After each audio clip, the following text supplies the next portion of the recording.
Hi everyone, I am bringing you the family time story today, a Bible story that I hope you enjoy. It's one of Jonathan's favourites and he's asked me to do it. David took his brothers a lunch of bread and cheese. Soldiers on the battlefield, they needed to be fed. That's when he spied a giant foot, a leg, an arm, a head, and heard the giant's challenge and bravely stood and said, "God help me beat a lion, God help me beat a bear. And when my fears are giant-sized, I know my God is there." "You cannot fight that giant," his frightened brothers cried. "He'll squash you like an insect. He's more than twice your size. You're just a little shepherd boy.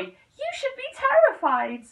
But David knew that God would help, and that's why he replied, "God help me fight a lion. God help me fight a bear.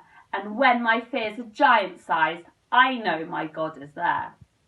So David went to the king. "I'll take that giant's dare." "Then have my armour," said the king. "It's standing over there." When David tried it on, he found it much too hard to wear. "A sling and stones is all I need," he said, well, and a prayer.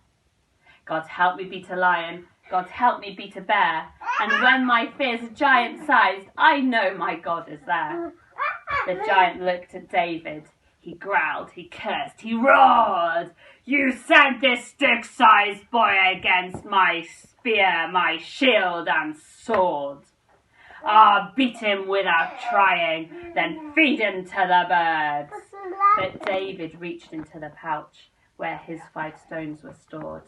"God help me beat a lion, God help me beat a bear. But when my fears are giant-sized, I know my God is there." The giant rushed towards him, his face an angry red. David swung his sling and aimed straight for the giant's head. That small stone struck its target. The giant fell down dead. His brothers clapped and cheered, and David simply said, "God help me beat a lion, God help me beat a bear. So when my fears are giant-sized, I know my God is there."